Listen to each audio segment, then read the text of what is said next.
श्रोताओं के रूप में उपस्थित दिव्य पुण्यात्माओं को मेरा प्रणाम।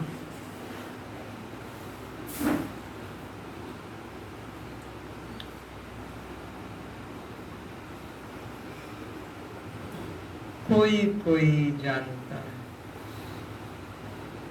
सब कोई नहीं जानता। यह वस्तु ही ऐसी है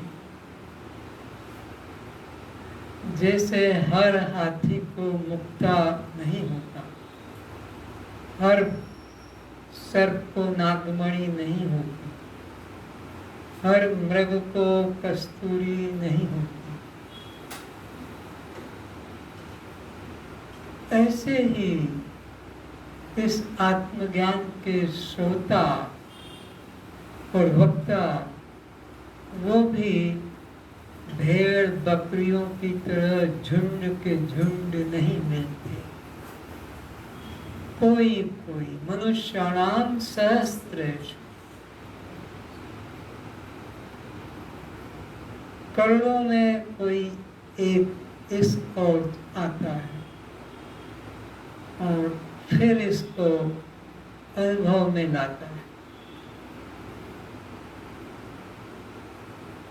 जब तक यह अपना शुद्ध आत्म स्वरूप स्मृति में नहीं आता है और हमारे अंदर ये देह भाव गाढ़ रूप से विद्यमान रहता है, तब तक इसको इस सृष्टि चक्र में भटक नहीं पड़ता, भटकता ही चला आ रहा है और कोई कारण नहीं।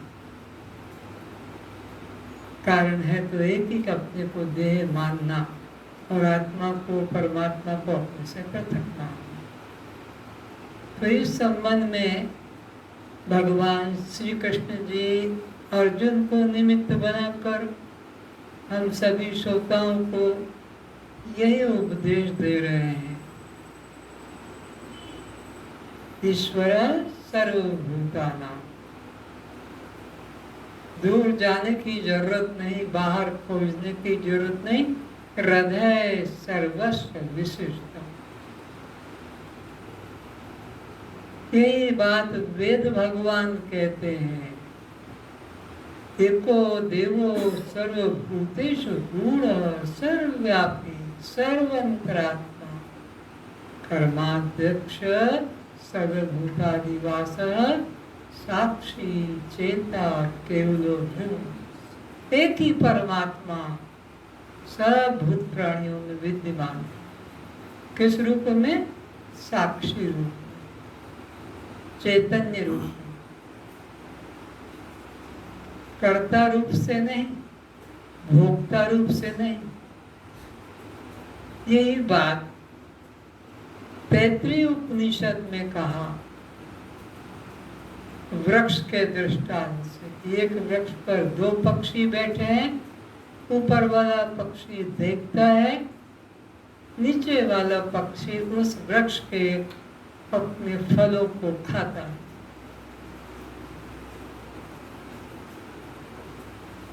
तो ये विषय इतना गूढ़ है। हीरे जवाहरात को हर कोई व्यक्ति नहीं खरीदता। कोई राजा महाराजा लक्षाधिपति वो खरीदते। ये ब्रह्म ज्ञान को भी वही लेता है जिसके बहुत बहुत जन्मों के पुण्यों के पहाड़ इकट्ठे हो जाते हैं। पुण्य पुंज बिन मिले नहीं संता, तब तक ये सत्य तत्व, आत्म तत्व मिलता नहीं। यही बात अष्टावक्र जी जनक जी को निमित्त बनाकर हमें कह रहे हैं। अब सुने।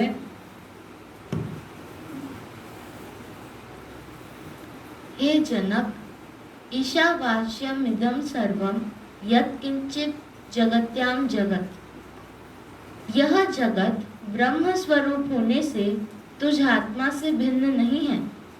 सारा संसार एक बार फिक्स कर लो, बार बार आगे पीछे क्यों करती हो? पहले था यहाँ, फिर पीछे किया, फिर आगे किया, फिर रख लो बस एक बार। ये सारा संसार एक ब्रह्म से भिन्न कुछ भी नहीं है। जैसे समस्त अलंकार एक स्वर्ण से भिन्न कुछ नहीं, जैसे नाना प्रकार के वस्त्र एक सूत से कुछ भिन्न अन्य नहीं है, ऐसे ही सारा संसार एक ब्रह्म से भिन्न कुछ भी नहीं है। वो ब्रह्म ही, वो अधिष्ठान ही, वो कारण ही सब कार्यों के रूप में, वो अधिष्ठान ही सब अध्यस्त के रूप में प्रतीत हो रहा है। तो अधिष्ठान से अध्यस्त विकल्प अलग नहीं है। कहने को हम चूड़ी चेन अंगूठी कह देंगे, कहने को टेबल कुर्सी खाट कह देंगे, लेकिन है वो लकड़ी, है वह सोना। ऐसे ही कहने से हम संसार कह देते हैं, लेकिन है एकमात्र ब्रह्म।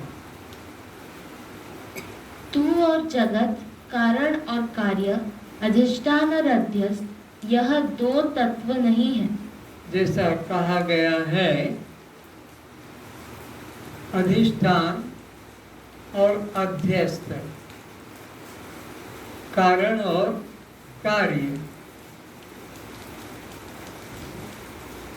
इसी तरह ईश्वर और जीव, ये दो चीजें नहीं है। अधिष्ठान वह मूल आधार वस्तु है जिसके सहारे अध्यस्त की भ्रांति होगी। होता नहीं अध्यस्त, पर भ्रांति को ही अध्यस्त कहते हैं। जैसे मरुस्थल में जल की प्रतीति, तो मरुस्थल क्या कहलाएगा?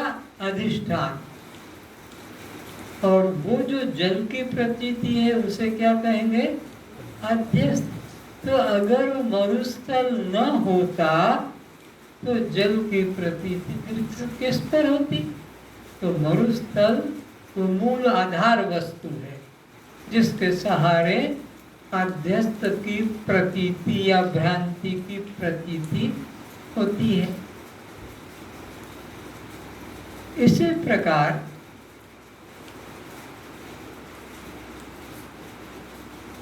कोई कटे हुए वृक्ष में दूर से भूत पिशाच की भ्रांति होती है, तो वो कटा हुआ वृक्ष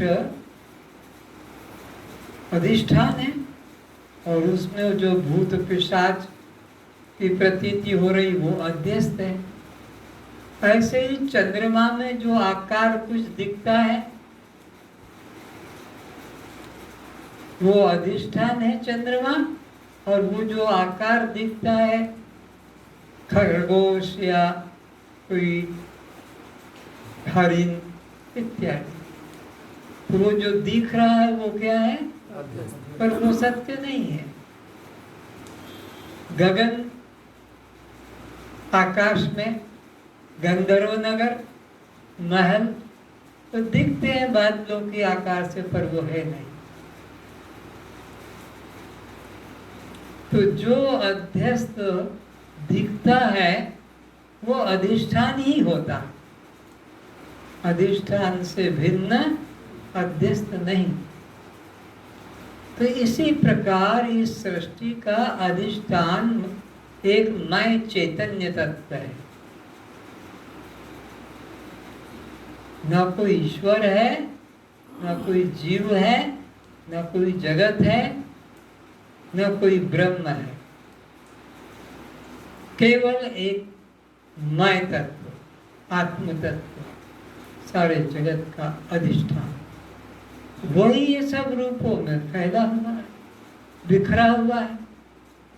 इसी को सियाराम मय कह देते हैं, इसी को सर्वम खलविदम कह देते हैं, इसी को सर्वभूतेषु कह देते। तो अधिष्ठान से अध्यस्त अलग नहीं और कारण से कार्य भी अलग नहीं। कारण मिट्टी है, अब कुछ गणेश बना दो, सरस्वती बना दो, हनुमान बना दो, दीपक बना दो, सुराही माठिया बना दो, लेकिन है तो एकमात्र मिट्टी। ये दृष्टांत जो छोटे छोटे से दिए जाते हैं बार बार, ये तुम्हारे बुद्धि के भेद भ्रम को दूर करने के लिए, द्वैत भाव मिटाने के लिए, कि बिल्कुल साधारण बात है, मिट्टी से गढ़ा माठिया अलग नहीं है। मिट्टी ना होती तो माठिया किस पर बनता। तो इसी तरह वो ब्रह्म से ये जगत अलग नहीं। अगर ब्रह्म न होता तो जगत कैसे बनता। और समझें, अगर मैं ना होता तो ये ईश्वर और ये जीव भी किस पर टिकते। ये मैं अधिष्ठान है। इसको ऐसे समझें,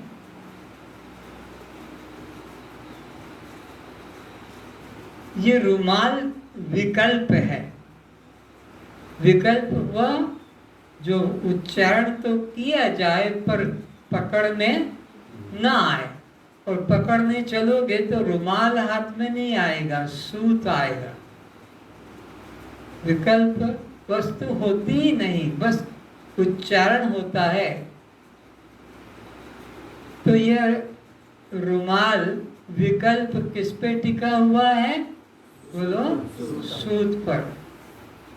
सूत न होता तो रुमाल विकल्प न होता। फिर आगे चलते हैं, तो ये सूत भी एक विकल्प है। ये किस पे टिका हुआ है?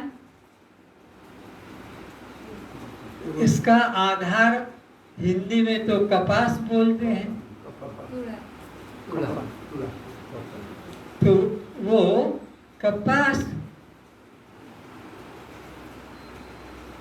इसका आधार है, और यह सूत उस पर अध्यस्त है। फिर तो और पीछे चलो, तो ये कपास भी विकल्प है। इसका आधार क्या है? माटी, पृथ्वी। वो न होती तो कपास आकाश में तो होता नहीं। फिर उससे और पीछे चलो, ये पृथ्वी भी विकल्प है। इसका आधार तो जल है।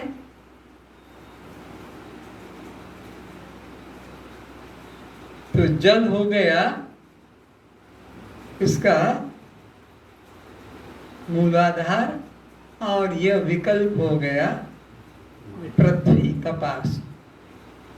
फिर जल भी विकल्प है। इसका आधार सूर्य है। सूर्य तेज न होता तो जल किससे निर्मित होता? फिर ये सूर्य भी विकल्प है। सत्ता तो वायु की है, वायु से यह विकल्प निकला सूर्य। फिर वायु भी विकल्प है। इसका आधार तो आकाश है। आकाश आधार है और वायु विकल्प है। फिर वायु आधार है और तेज विकल्प है। फिर तेज आधार है और जल विकल्प है। जल भी आधार है, पृथ्वी विकल्प है। पृथ्वी भी आधार है, कपास विकल्प है। कपास भी आधार है, सूत विकल्प है। सूत भी आधार है और रुमाल विकल्प है। और इसी तरह आकाश से ऊपर चले तो आकाश भी विकल्प है। अधिष्ठान मैं शुद्ध चैतन्य, मैं शुद्ध चैतन्य ही अब फिर लौट के आते हैं आकाश के रूप में, फिर आकाश ही वायु के रूप में, वायु ही तेज के रूप में, तेज ही जल के रूप में, जल ही पृथ्वी के रूप में, पृथ्वी ही कपास के रूप में, कपास ही सूत के रूप में, और ये सूत ही रुमाल के रूप में। वो ब्रह्म अणु अणु में, कण कण में विद्यमान, मूल आधार वस्तु वह ही है। तो कारण से कार्य भी अलग नहीं होता। तुम्हारे कारण जो भी देख लो, कोई भी वस्तु होगी उसका कोई आधार कारण होगा। आटा, रोटी, ये क्या है? ये रोटी कार्य है। किसका कार्य है? आटे का। आटा भी कार्य है। किसका? गेहूं का। ये भी कार्य है। किसका? पृथ्वी का। ये भी कार्य है। किसका? जल का। जल भी कार्य है। किसका? तेज भी कार्य है। किसका? वायु भी कार्य है। किसका? आकाश भी कार्य है। परमाकाश परमात्मा, वो परमात्मा ही तुम्हारे रोटी के रूप में कि भात के रूप में कि जल के रूप में, क्योंकि सर्वम खल्विदम ब्रह्म, यहाँ एक ब्रह्म के अतिरिक्त कुछ भी नहीं है। मानना भी अपराध है।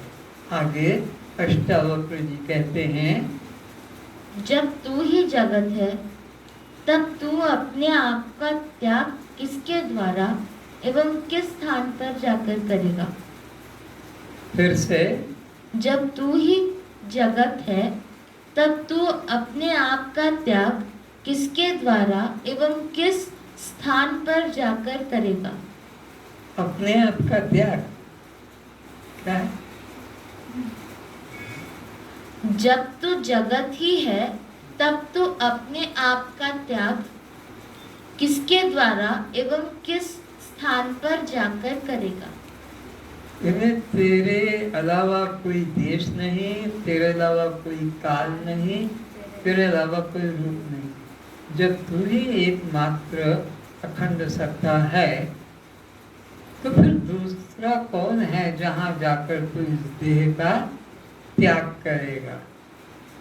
देह भाव का त्याग करना है और आत्म भाव में हमें जागृत होना है। बस यह ही है तत्व समझने का कि मैं आत्मा ही सर्व रूपों में विद्यमान हूँ, और अब मुझे आत्मा को तो कोई त्याग करना, आत्मा तो अजन्मा है, आत्मा तो अविनाशी है, आत्मा तो अखंड है, तो उसको कहीं बाहर जाना भी, तो जहाँ है वो पूर्ण है। तो इसलिए ये मन से भाव भी निकाल दे, क्योंकि कोई जगह नहीं जहाँ तू ना हो, और वहाँ जाकर और अपना देह त्याग करे। और देह तू है नहीं, तू आत्मा है, आत्मा का कभी नाश होता नहीं।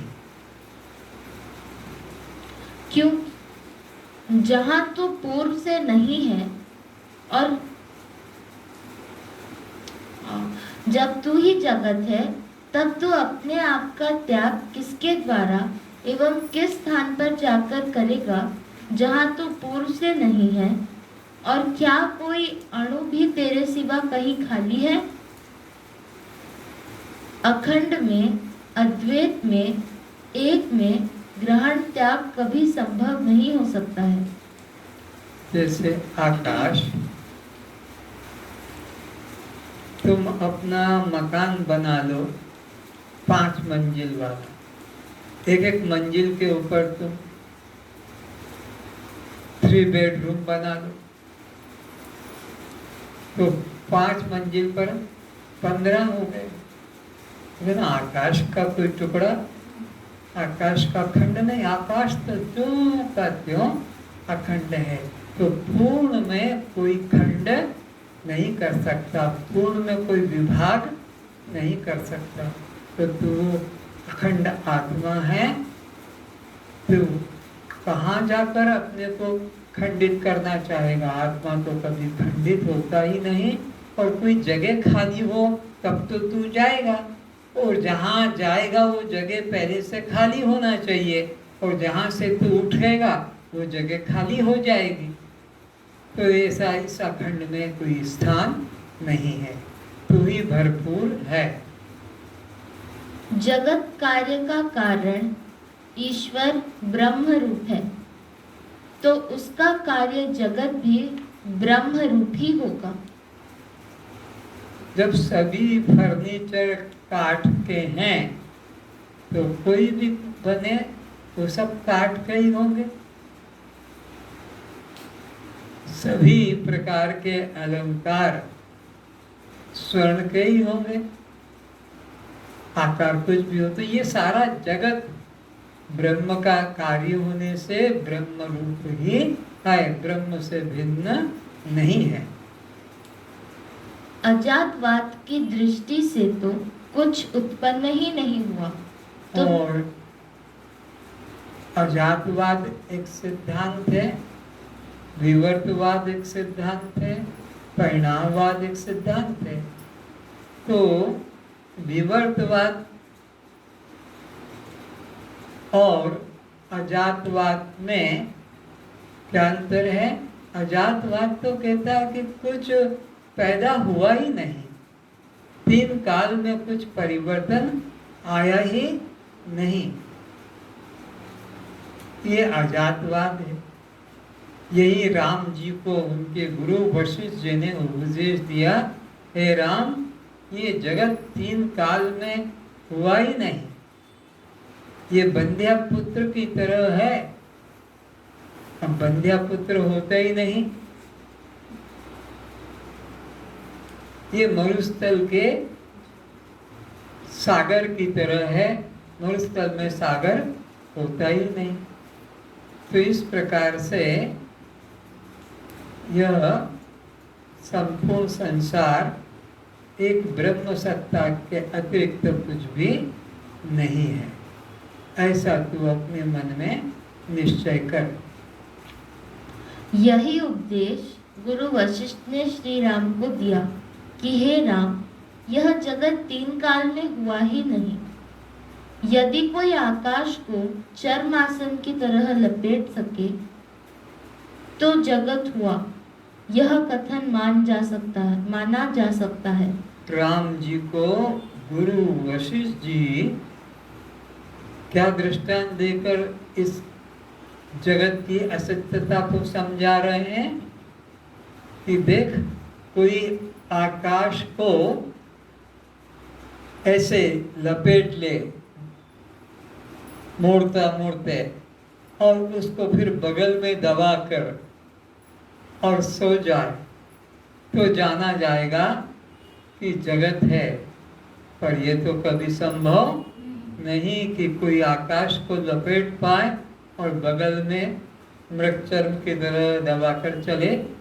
तो ये संसार 3 काल में हुआ ही नहीं, ये अजातवाद है। राम जी को उनके गुरु वशिष्ठ जी समझा रहे हैं कि ये जगत के भ्रम को मन से निकाल दे, जगत हुआ ही नहीं, है ही नहीं। यदि कोई आकाश को चरमासन की तरह लपेट सके तो जगत हुआ, यह कथन माना जा सकता है। यदि आकाश को लपेटना असंभव है तो फिर इस दृश्य जगत की ब्रह्म से भिन्न 3 काल में कोई सत्ता नहीं है। अष्टावक्र जी जनक को स्नेह से कहते हैं, हे तात, हे वत्स, यदि तो जगत को अध्यस्त कल्पित मिथ्या रूप जान गया है तो फिर बता, रात्रि को नींद में जो स्वप्न संसार को बहुत प्यार से बनाया था, नींद टूटने पर उस स्वप्न संसार का किस प्रकार एवं कहाँ जाकर त्याग किया था। अष्टावक्र जी या वशिष्ठ जी राम जी को बता रहे हैं जगत की मिथ्यता को। तो सपने में तुमने कितना सुंदर संसार बनाया, चांद बनाया, सूरज बनाया, समुद्र बनाया, नदियां बनाई, शहर बनाए, ग्राम, पशु पक्षी सब बनाए, कितने सुंदर सुंदर। और नींद टूटने पर फिर वो कहाँ चले जाते हैं, और सपने में तुम कहाँ कहाँ से लाकर सामग्री वो बनाता है। तो क्या कहते हैं, वो सब झूठा, जगत सब उमा कहूँ मैं अनुभव अपना, सत हरि भजन जगत सब सपना। तो ये जगत सपना है, सपने का कोई भी पदार्थ अपना नहीं, और वो सत्य भी वो सब कल्पना से बनाया जाता है। तो तुम्ही तुम्हारी सृष्टि के ब्रह्मा, और तुम्ही अपनी सृष्टि के विष्णु, और तुम्ही अपनी सृष्टि के शंकर हो। वहां कौन सा ब्रह्मा था सपने में, कौन सा विष्णु था, कौन सा शंकर था, कौन सा तुम्हारे मार्केट की दुकानें थी कि सीमेंट वहां से ले आओ, लोहा वहां से ले आओ, लकड़ा वहां से ले आओ और मकान शहर बना दो, ये सब कैसे हो गया। वहां तुम्ही ब्रह्मा, तुम्ही विष्णु और तुम्ही शंकर हो। ये पूरी सृष्टि सपने की जैसे तुम्हारे मन की धारणा कल्पना है, ये व्यवहारिक भी तुम्हारे, ये पिता, ये माता, ये पति, ये पत्नी, ये पुत्र, ये पुत्री, ये मकान, ये सब, ये मेरे, ये मेरे, ये मेरे, ये मेरे। ये तुम्हारी सृष्टि के तुम्ही ब्रह्मा, तुम्ही पालन करने वाले, और तुम्ही इससे आसक्ति हटा के संहार करने वाले। मय्यो सकलम जातम मयि सर्व प्रतिष्ठम मयि सर्वम लयम याति तद अद्वय ब्रह्म स्मृतम। जिससे ये सब उत्पन्न होता है, जिससे सबका पालन होता है, और जो जिसमें सब लीन होते हैं, वो अद्वय ब्रह्म मैं हूँ। ऐसा निश्चय करो, तुम्हारे अलावा कोई अन्य ब्रह्मा, ये अन्य सृष्टि नहीं। यदि त्याग